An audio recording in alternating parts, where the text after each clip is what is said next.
Hello बच्चों, स्वागत है आप सभी का आपके अपने YouTube चैनल फिजिक्स क्लासेस में। इससे पहले हम एक वीडियो देख चुके हैं, एक क्लास ले चुके हैं। NCERT का हमारा एक्सरसाइज है चैप्टर नंबर 2 की, क्या हमारे आसपास के पदार्थ शुद्ध है। उसमें हमने 2 क्वेश्चन देख लिए थे। आज हम डिस्कस करेंगे इसमें तीसरा क्वेश्चन। 2 क्वेश्चन हमने चाय बनाने तक सीख लिया था। आज हम जो देखने वाले हैं वो हमारा थर्ड क्वेश्चन। थर्ड से हम स्टार्ट करते हैं। देखिए तीसरा क्वेश्चन क्या है। तीसरे क्वेश्चन में कहा है कि प्रज्ञा ने 3 अलग अलग पदार्थों की घुलनशीलताओं को विभिन्न तापमान पर जांचा तथा नीचे दिए गए आंकड़ों को प्राप्त किया। प्राप्त हुए परिणामों को 100 ग्राम जल में विलेय पदार्थ की मात्रा जो संतृप्त विलयन बनाने हेतु पर्याप्त है निम्न तालिका में दर्शाया गया है।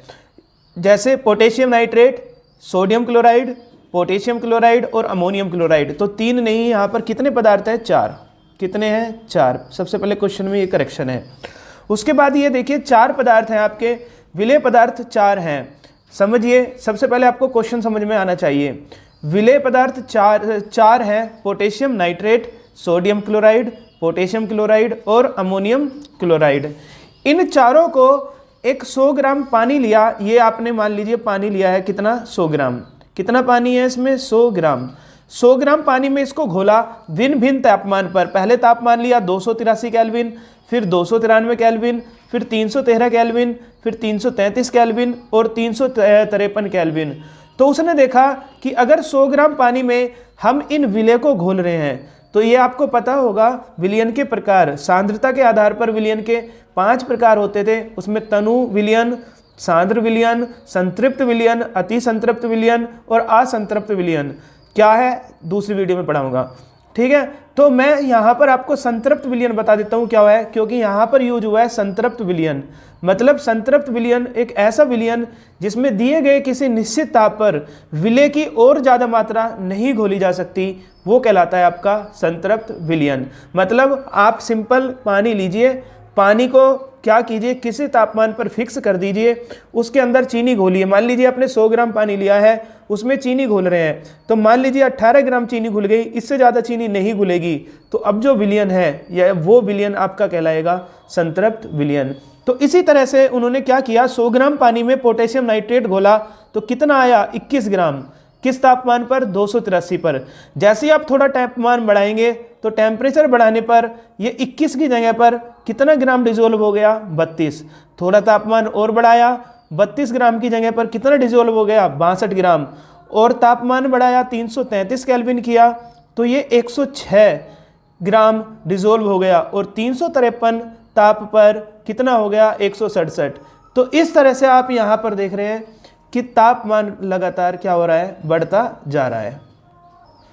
तापमान तो लगातार बढ़ता ही जा रहा है, लेकिन तापमान के साथ साथ जो विलेय पदार्थ है उसकी सोल्यूबिलिटी बढ़ती जा रही है। देखिए लगातार 21 से 32 हुआ, 32 से 62, 62 से 106, 106 से 167 ग्राम तक आपके जो विलेय पदार्थ था पोटेशियम नाइट्रेट वो इसके अंदर डिजोल्व हो गया, मिल गया। इससे हमें ये पता चलता है कि संतृप्त विलयन को अति संतृप्त बनाया जा सकता है जब उसका तापमान हम बढ़ाएंगे। इसी तरह से नमक लिया, सोडियम क्लोराइड। अगर आप 100 ग्राम पानी लें, 100 ग्राम पानी के अंदर नमक घोलें तो 283 केल्विन ताप पर केवल 36 ग्राम उसमें नमक डिजोल्व होगा। उससे ज़्यादा आप नहीं कर सकते। और ज़्यादा करना है, तापमान बढ़ाइए, 293 करेंगे तो भी 36 ही ग्राम होगा, 313 कर देंगे तो भी 36 ही ग्राम होगा, 333 किया तो 1 ग्राम एक्स्ट्रा 37 हो गया, और 353 पर भी 37। उसके बाद पोटेशियम क्लोराइड लिया, उसमें 283 केल्विन पर 35 ग्राम डिजोल्व हुआ विलेय। उसके बाद 293 पर 35, फिर 40, 46 और 54। उसके बाद अमोनियम क्लोराइड 24 से स्टार्ट हुआ, 37, 41, 55 और 66। कहाँ तक चला गया? 66 तक। तो इस तरह से सबसे पहला हमारा काम है क्वेश्चन को समझना। तो क्वेश्चन में ये कहा है 4 विलेय पदार्थ हैं, 100 ग्राम पानी के अंदर घोला गया है, उनकी डिजोल्विटी अलग अलग है। जैसे जैसे आप तापमान बढ़ाएंगे, तापमान के बढ़ने पर उनकी जो विलेय पदार्थ है जो घुल रहे हैं, संतृप्त विलयन बन रहा है, उसकी मात्रा लगातार बढ़ती जा रही है। अब देखते हैं क्वेश्चन क्या बोल रहा है। पहला क्वेश्चन कहा है 50 ग्राम जल में 313 केल्विन पर पोटेशियम नाइट्रेट। देखिए 3 चीज पकड़ लीजिए। सबसे पहले बोला पोटेशियम नाइट्रेट, तो हम कौन सा कॉलम देखेंगे? पोटेशियम नाइट्रेट वाला, ये वाला। हम कौन सा कॉलम देखने वाले हैं? केवल फर्स्ट कॉलम। रफ कर देता हूँ, समझ में आ जाएगा आपको, ठीक है। जो जो इसने दिया है वो हम पकड़ लेंगे। सबसे पहले कहा पोटेशियम नाइट्रेट, तो हम देखेंगे पोटेशियम नाइट्रेट ये है, तो ये कॉलम हमने पकड़ लिया किसका है, पोटेशियम नाइट्रेट का। उसके बाद कहा 313 केल्विन पर, तो किसकी बात कर रहा है, इस वाले ताप की, 313 केल्विन पर। और कितने ग्राम, 50 ग्राम जल में संतृप्त विलयन को प्राप्त करने हेतु कितने ग्राम पोटेशियम नाइट्रेट की आवश्यकता होगी। देखिए यहाँ पर जल उसने दे दिया क्वेश्चन में 50 ग्राम, जबकि दिया हुआ कितने में है, 100 ग्राम। क्वेश्चन क्या है, हम कैसे लिखेंगे, देखिए हम लिखेंगे कि जो 100 ग्राम है, 100 ग्राम जल में कितना विलय है, 100 ग्राम जल में विलय, क्या विलय दिया था, इसने दिया था पोटेशियम नाइट्रेट। पोटेशियम नाइट्रेट कितना है, 100 ग्राम जल में पोटेशियम नाइट्रेट किस तापमान पर, क्वेश्चन में दिया है 313 पर, 313 केल्विन पर। कितना है, देखिए 313 केल्विन दिया है, तो 313 पर कितना है, 62 ग्राम, कितना है, 62 ग्राम। लेकिन हमें क्वेश्चन में क्या पूछा है, हमें क्वेश्चन में पूछा है किस पर, 50 ग्राम जल में, यानी कि आधा जल कर दिया, तो ये भी तो आधा हो जाएगा। तो हमने क्या किया, 50 ग्राम जल में विलय पोटेशियम नाइट्रेट हमें निकालना है, कितना आएगा, कितना आएगा बताइए। अगर मैं 1 ग्राम में निकालूं तो 1 ग्राम में कितना आएगा, 1 ग्राम में आएगा 62/100। लेकिन अगर मैं निकालूं कितने ग्राम में, 50 ग्राम में, तो 50 ग्राम में कितना आएगा, 62/100 गुना 50, तो कितना आ जाएगा, 50 दूनी 100, 31 ग्राम इसमें पोटेशियम नाइट्रेट डिजोल्व होगा। इसको आप डायरेक्ट भी कर सकते हैं। आप देखिए 100 ग्राम जल में, यहाँ इसमें देखिए 100 ग्राम जल में कितना घुल रहा है, 62 ग्राम। उसने पूछा है 50 ग्राम जल में, तो 50 ग्राम जल में कितना घुलेगा, 62 का आप आधा कर दीजिए, क्योंकि 50 जल भी हमने क्या कर दिया, आधा, तो कितना आ जाएगा, 31 ग्राम आपका पोटेशियम नाइट्रेट डिजोल्व होगा। इसके बाद क्वेश्चन नंबर 2 देखेंगे। क्वेश्चन नंबर 2 क्या कह रहा है, देखिए क्वेश्चन नंबर 2, प्रज्ञा 353 केल्विन पर पोटेशियम क्लोराइड, देखिए क्या लिया है उसने, पोटेशियम क्लोराइड ये रहा, कितने पर, 353 केल्विन पर, यानी कि इस वाले कॉलम की बात कर रहा है, का एक संतृप्त विलयन तैयार करती है और विलयन को कमरे के तापमान पर ठंडा होने के लिए छोड़ देती है। जब विलयन ठंडा होगा तो वह क्या अवलोकित करेगी, स्पष्ट कीजिए। देखिए इसको आप कैसे लिखेंगे समझना। सबसे पहले मैं आपको समझा देता हूँ डिजोल्व होता कैसे है। समझ लीजिए ये आपके पास पानी है, 100 ग्राम पानी आपने लिया था, कितना पानी लिया है, 100 ग्राम। बाद में बताऊंगा लिखना कैसे है। इसमें 100 ग्राम पानी है। क्या हुआ, आपको पता है कि जो पदार्थ है उसकी 3 अवस्थाएं होती हैं, ठोस, द्रव और गैस। जो पदार्थ की ठोस अवस्था होती है उनके अणुओं के बीच सबसे कम स्थान होगा, जो द्रव होगी उनके अणुओं के बीच ज़्यादा स्थान होगा, और गैस में सबसे ज़्यादा स्थान होता है।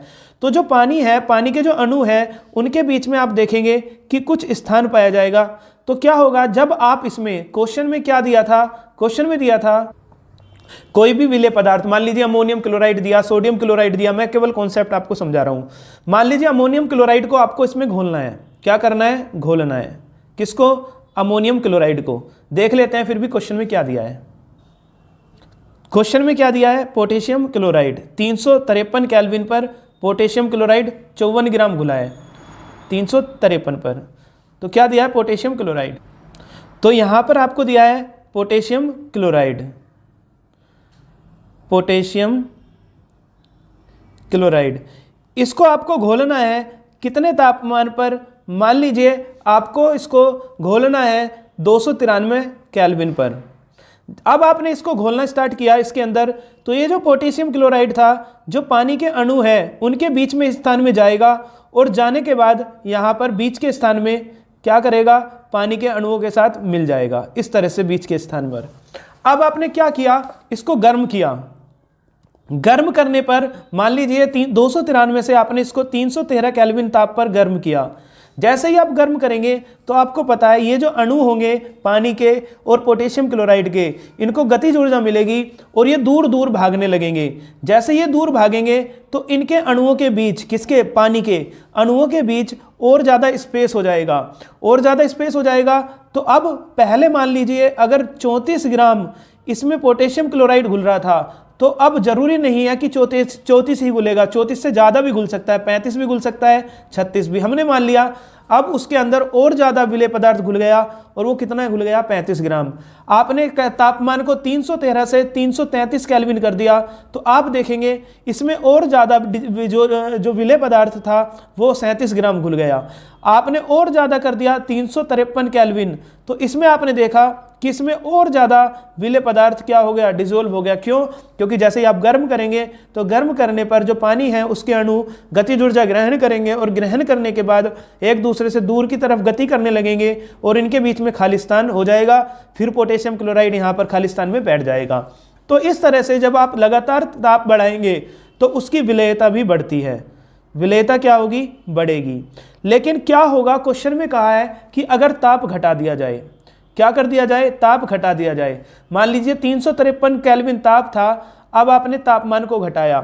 जैसे ही तापमान को घटाया तो पानी के अणु जो गर्म करने पर दूर दूर जा रहे थे, वो पानी के अणु पास पास आने लगेंगे, और जब पास पास आएंगे तो जो सोडियम पोटेशियम क्लोराइड के यहाँ पर अणु हैं जो इसके बीच के स्थान घेरे हुए थे, वो पोटेशियम क्लोराइड के अणु, पानी के अणु उसको क्या कर देंगे, भगा देंगे, कहेंगे कि भाई अपनी जगह पर वापस जा। और जब वो जाएगा तो पोटेशियम क्लोराइड क्रिस्टल के रूप में क्या हो जाएगा, बाहर आ जाएगा। तो इस तरह से अगर आप लगातार किसी भी विलयन का ताप बढ़ाएंगे तो ताप बढ़ाने पर उसकी विलेयता भी बढ़ेगी, लेकिन जैसे ही ताप कम करेंगे तो विलेयता भी क्या होगी, कम होगी। जब विलेयता कम होगी तो उसके अणु पास पास आएंगे, और पास पास आएंगे तो जो पोटेशियम क्लोराइड है वो क्रिस्टल के रूप में क्या हो जाएगा, बाहर हो जाएगा। तो हम इसमें लिखेंगे कैसे, हम इसमें क्या लिखने वाले हैं, देखिए। तो क्या लिखेंगे बी पार्ट में, आप लिखेंगे विलयन को ठंडा करने पर विलेय पदार्थ की विलेयता क्या होगी, घटती है, अतः किसके क्रिस्टल को, पोटेशियम क्लोराइड के, पोटेशियम क्लोराइड के क्रिस्टल को या पोटेशियम क्लोराइड को 353 केल्विन ताप से ठंडा करने पर यह किसके रूप में, क्रिस्टल के रूप में, यह क्रिस्टल के रूप में अलग हो जाएगा। तो इस तरह से आप इसका आंसर लिखेंगे, रूप में क्या हो जाएगा, अलग हो जाएगा। ये इसका आंसर होगा आपके नंबर बी वाले पार्ट का, कि जैसे ही आप क्या करेंगे, ठंडा करेंगे, तो ठंडा करने पर विलयन ठंडा होगा तो क्या अवलोकित करेगी कि जो पोटेशियम क्लोराइड है वो क्रिस्टल के रूप में, दानेदार फोम के रूप में क्या हो जाएगा, जैसे चीनी आपने देखी होगी, इस फोम के रूप में क्या निकल जाएगा, बाहर निकल जाएगा। ठीक है, इसके बाद हम देखते हैं तीसरा क्वेश्चन। थर्ड वाला पार्ट है हमारे पास, क्या बोल रहा है, 293 केल्विन पर प्रत्येक लवण की घुलनशीलता का परिकलन करें, इस तापमान पर कौन सा लवण सबसे अधिक घुलनशील होगा। तो आप लिखेंगे इसका आंसर में सी में क्या, 293 केल्विन ताप पर घुलनशीलता, किस किस की घुलनशीलता देखिए, 4 दिए हैं यहाँ पर। पोटेशियम किस ताप की बात कर रहा है, 293 केल्विन, तो 293 केल्विन पर ये घुलनशीलता है 4। किसकी, पोटेशियम नाइट्रेट की 32 ग्राम, सोडियम क्लोराइड की 36 ग्राम, ये आप लिखेंगे, पोटेशियम क्लोराइड 32 ग्राम, सोडियम क्लोराइड 36 ग्राम, पोटेशियम क्लोराइड 35 ग्राम और अमोनियम क्लोराइड 37 ग्राम। इस तरह से आप लिखेंगे, पोटेशियम नाइट्रेट 32 ग्राम, तो ये आप लिखेंगे यहाँ पर। अब इसमें क्या पूछा है, कौन सा लवण सबसे अधिक घुलनशील होगा। तो कौन सा लवण सबसे ज़्यादा घुलनशील होगा, जो सबसे ज़्यादा मात्रा घुल रही होगी। कौन सी की घुल रही है, इसकी 32, 36, 35 और 37। तो आंसर में क्या लिखोगे आप, अमोनियम क्लोराइड सबसे ज़्यादा घुलनशील होगा इस तापमान पर, सबसे ज़्यादा घुलनशील। ठीक है, उसके बाद बात करते हैं हम नेक्स्ट, इसका डी पार्ट। तापमान में परिवर्तन से लवण की घुलनशीलता पर क्या प्रभाव पड़ता है।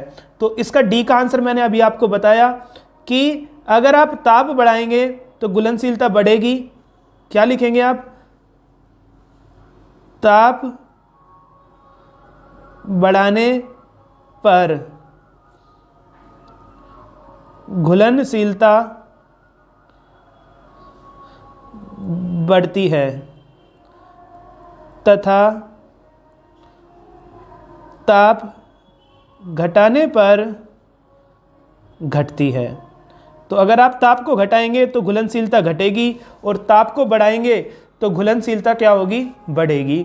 ये आपको लिखना है इसके अंदर। ठीक है, उम्मीद करता हूँ कि ये क्वेश्चन आपको समझ में आया होगा। उसके बाद हम देखते हैं नेक्स्ट क्वेश्चन अपना, क्वेश्चन नंबर 4। क्वेश्चन नंबर 4 में क्या कहा है देखिए, पॉज करके वीडियो को पॉज करिए, रोकिए और इसके आंसर को आप लिख सकते हैं। क्वेश्चन नंबर 4 में कहा है क्या, आपको कुछ उदाहरण सहित व्याख्या करनी है कुछ टर्म की। सबसे पहला है आपका संतृप्त विलयन। अभी मैंने आपको समझाया कि संतृप्त विलयन होता क्या है।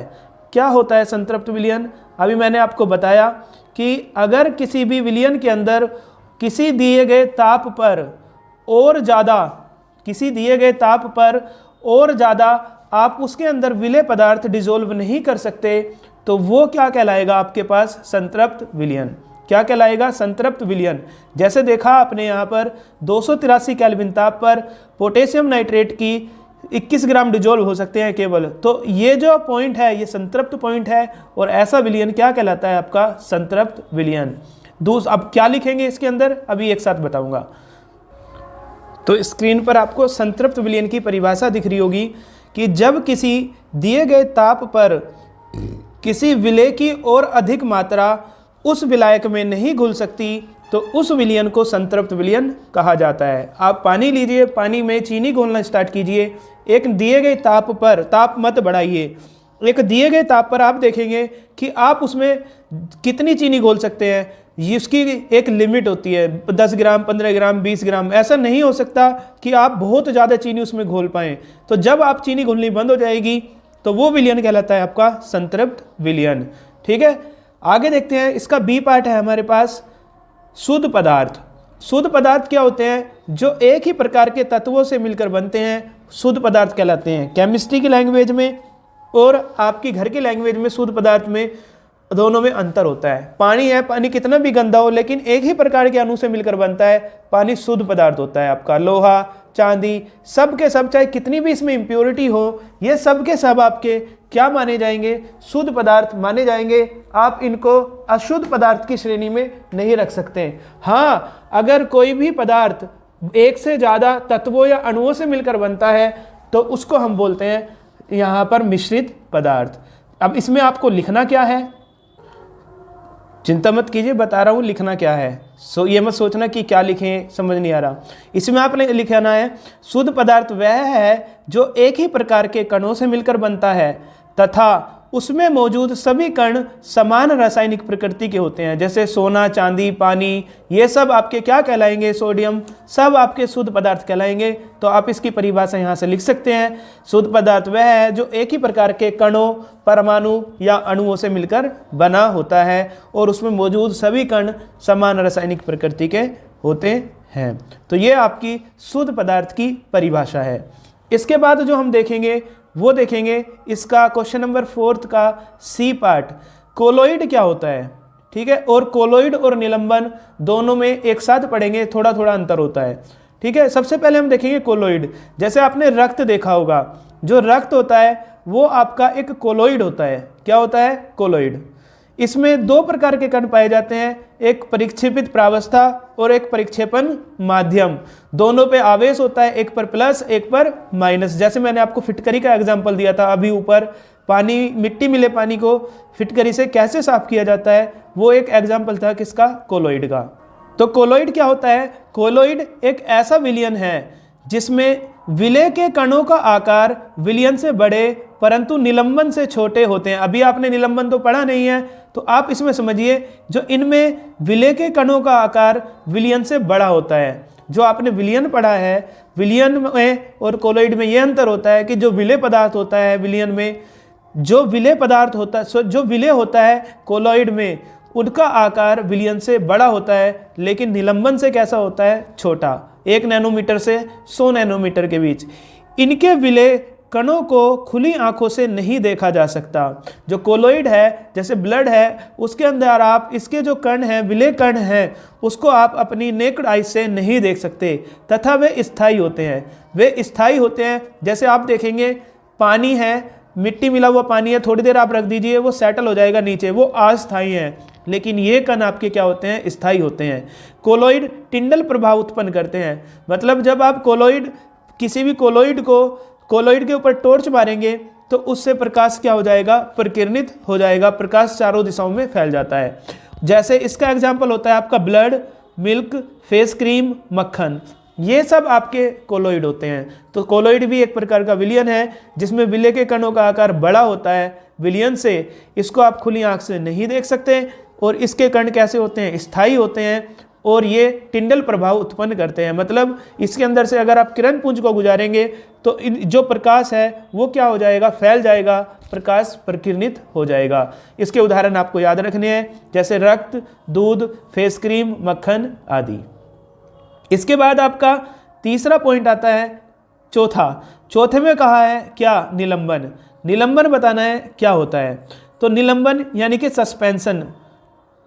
तो आपने देखा होगा जो मिट्टी मिला पानी है, कीचड़ का पानी है, रेत का पानी है, उसमें कण स्थायी नहीं होते, कभी इधर घूमेंगे कभी इधर, तो वो आपका निलंबन होता है। निलंबन एक विषमांगी मिश्रण है, ये भी आपको याद रखना है कि निलंबन कैसा होता है, विषमांगी मिश्रण होता है, जबकि विलयन एक समांगी मिश्रण होता है। दोनों में अंतर है, जिसमें विलय पदार्थ के कण घुलते नहीं हैं बल्कि माध्यम की समष्टि में निलंबित रहते हैं। आपने देखा होगा घर पर पानी लीजिए, पानी में मिट्टी घोल दीजिए, थोड़ा सा ये रेत घोल दीजिए, तो आप देखेंगे उसके कण क्या होंगे कि उसमें ना तो घुलेंगे और उसमें क्या रहते हैं, निलंबित रहेंगे हमेशा। और उन कण को आप, जो मिट्टी के कण हैं, उसको अपनी नेक्ड आई से देख सकते हैं। यदि मिश्रण को कुछ देर तक बिना हिलाई छोड़ दें तो ठोस कण नीचे बैठ जाते हैं। आपने देखा होगा अगर आप उसको, मिट्टी मिले पानी को छोड़ दें तो मिट्टी के कण धीरे धीरे धीरे धीरे नीचे बैठने लगेंगे। और जल्दी बैठाना है उनको तो आप उसके अंदर फिटकरी डाल दीजिए। फिटकरी से जो एल्यूमिनियम आयन है, पॉजिटिव आयन, वो जो आपके मिट्टी के कण हैं उसके नेगेटिव आयन को उदासीन कर देंगे और वो जाकर नीचे बैठ जाएंगे। इसका उदाहरण क्या होता है, जैसे कीचड़ का पानी हो गया, रेत का पानी हो गया, चौक पाउडर तथा पानी हो गया, और पानी में चूना, पत्थर आदि। तो कीचड़ का, अगर मैं आपसे पूछूं ब्लड क्या है तो आपका आंसर होगा ब्लड एक कोलोइड है। अगर मैं आपसे पूछूं मिट्टी मिला पानी क्या है, तो मिट्टी मिला पानी एक निलंबन है। क्या है, निलंबन। दोनों में अंतर है। तो उम्मीद करता हूँ आपको समझ आ गया होगा निलंबन क्या होता है। इसको आप अपनी नेक्ड आईज यानी कि नग्न आंख से देख सकते हैं, जबकि कोलोइड को आप नग्न आंख से नहीं देख सकते। उसके बाद हमारा क्वेश्चन नंबर 5 है। क्वेश्चन नंबर 5 ये कहता है क्या कि निम्न में से प्रत्येक को समांगी और विषमांगी मिश्रणों में पृथक करें। आपको बताना है कौन सा मिश्रण समांगी है और कौन सा मिश्रण विषमांगी है दिए गए इन मिश्रण में। ठीक है, बताइए। सबसे पहले मैं आपसे कहूं कि सोडा जल, जो सोडा जल होता है वो कैसा होता है, समांगी। मैं एक वर्ड लिख रहा हूं, यहाँ पर पूरा लिखना है आपको। जो सोडा जल है उसमें आप दोनों की सीमाओं को पृथक रूप से नहीं देख सकते, तो वो कैसा है आपका समांगी मिश्रण। समांगी और विषमांगी क्या होते हैं, जिसमें आप दो या दो से ज़्यादा पदार्थ को मिला दें और दोनों की सीमा को अगर आप पृथक रूप से देख पा रहे हैं तो विषमांगी, जैसे पानी और रेत। और अगर नहीं देख पा रहे आप दोनों को तो वो कैसा है आपका समांगी, जैसे पानी में आपने नमक घोल दिया। तो जो लकड़ी है वो आपका विषमांगी है। उसके बाद आप देखेंगे कि जो बर्फ़ है, बर्फ़ भी समांगी है। ये आपको लिखना है। वायु जो है, वायु भी समांगी है। आप इसमें से ये नहीं पहचान सकते कौन ऑक्सीजन है, कौन कार्बन डाइऑक्साइड है। मिट्टी, आप देखेंगे कि जो मिट्टी होती है वो मिट्टी विषमांगी होती है। ठीक है, मिट्टी कैसी है आपकी? विषमांगी। सिरका, सिरका भी कैसा है? समांगी। आप नहीं पहचान सकते। और छनी हुई चाय में क्या क्या मिला हुआ है आप नहीं पहचान सकते, तो ये समांगी है। तो आपको यहाँ दो चीज़ें केवल विषमांगी मिली। कौन कौन सी? एक लकड़ी और एक मिट्टी। ये आपकी विषमांगी है। बाकी आपकी जो सोडा जल, बर्फ, वायु, सिरका, छनी हुई चाय, ये सब की सब आपकी क्या है? समांगी है। ठीक है, चलिए फिर इससे आगे के क्वेश्चन किसी दूसरी क्लास में लेंगे। तब तक आप इतना नोट करना। मिलते हैं फिर दूसरी क्लास में।